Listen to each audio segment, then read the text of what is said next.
so much. That was just so moving. I'm sitting there with tears in my eyes saying, okay, keep it together. Oh, that was just wonderful. Thank you, everybody who participated in that. Thank you so much. And really,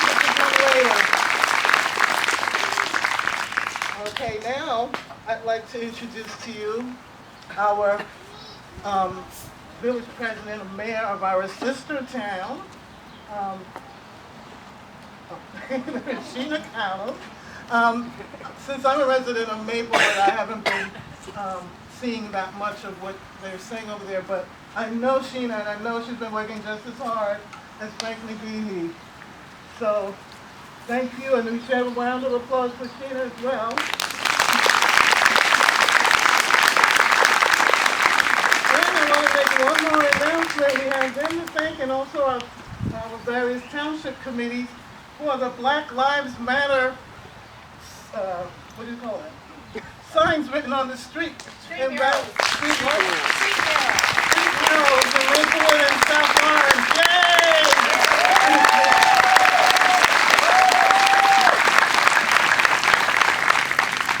Hi everyone, Village President Sheena Collum. Thank you so much for having me here today.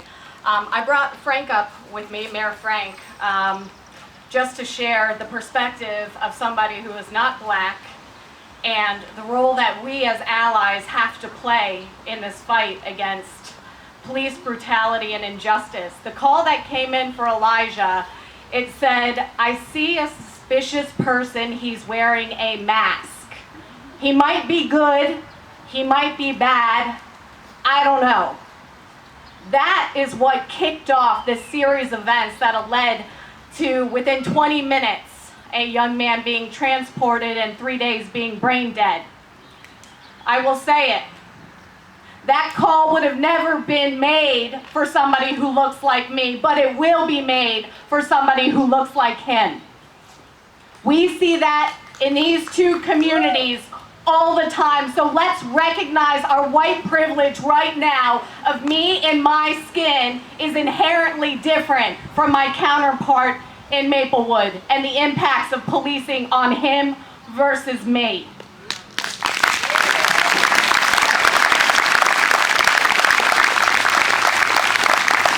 And then what happened next, which Barbara so eloquently referenced, you're walking with an iced tea. For me, it could have been a Pinot Grigio. You're walking home. Because of that call that would have never happened to me, a police officer approaches, and within minutes, he is actually touching the individual and telling him that he's suspicious. They would have touched Frank. They certainly would have not put their hands on me. They would have said, "Ma'am, we got a call. Is everything okay? I picked up my iced tea. I'm going home." "Thanks, ma'am. Go on home." That's what would have happened with me. By the time things escalated and you hear the words of somebody who is pleading with law enforcement, going as far as to say that he does not kill flies, he doesn't even eat meat, begging with law enforcement to recognize that he's a vegetarian and that's why they should release the chokehold. That would have never happened with me because I would have never been put in a chokehold. You would have never been put in a chokehold. Yet our black brothers and sisters, Mayor Frank, you would have been put in that chokehold. At the moment that Elijah started vomiting because of that chokehold, the cops tell him to stop. They tell him to stop. If I start vomiting, a cop is holding my hand and saying, "We're getting this together." Yet with Frank, they do what they did to Elijah. They say, "Stop what you're doing," and then threaten, "If you don't stop, we're gonna bring out the dogs." And we know what that means when law enforcement references that they're gonna bring in the dogs. 20 minutes, and a beautiful human being who was out getting iced tea and going home and literally plays the violin for dogs and cats to subside their anxiety is being transported to a hospital in 3 days. He is brain dead. That is Mayor Frank.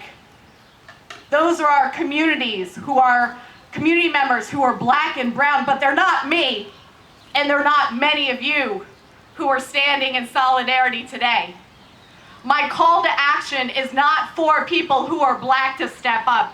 It is people like you and me to step up, and that is what we need so desperately right now. So everyone, step up, stand up.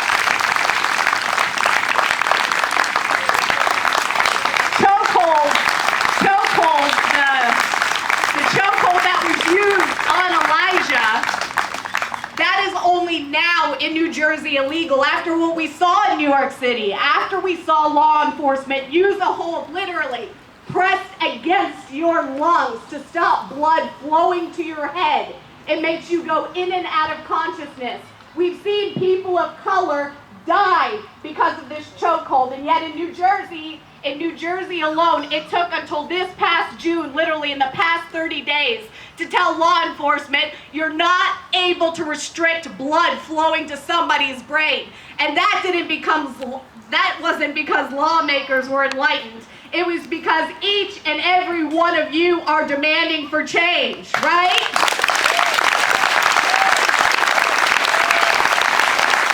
We have discipline of law enforcement all throughout New Jersey, and Frank and I can tell you what happens. Unions get involved. It's suggested that we pay out, that we just use demotions, that we can't share with the public when we have bad apples in the department. And now we have an attorney general who is responding to each and every one of you saying, release those disciplinary records and hold law enforcement accountable.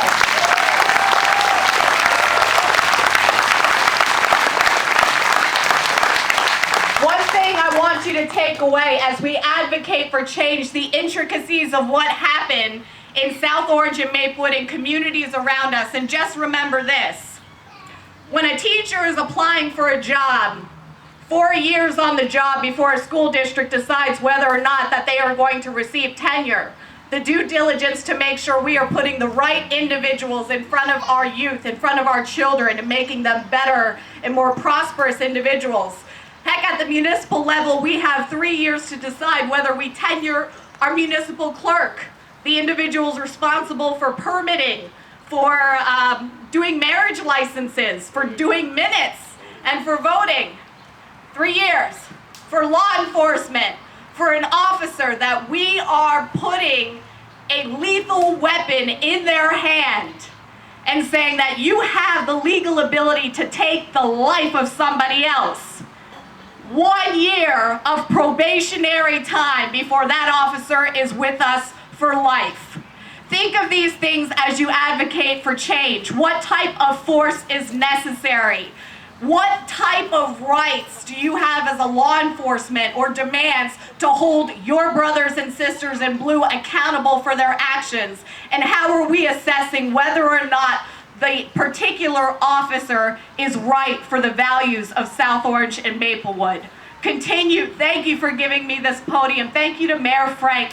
Thank you for all the black and brown people who are here, and for the white allies who are going to stand with us, because the beauty of what's happening right now, other than the amazing songs that were just played, is that the spirit has never been higher, and you are seeing government at all levels adapt to this change. You are seeing law enforcement take a knee.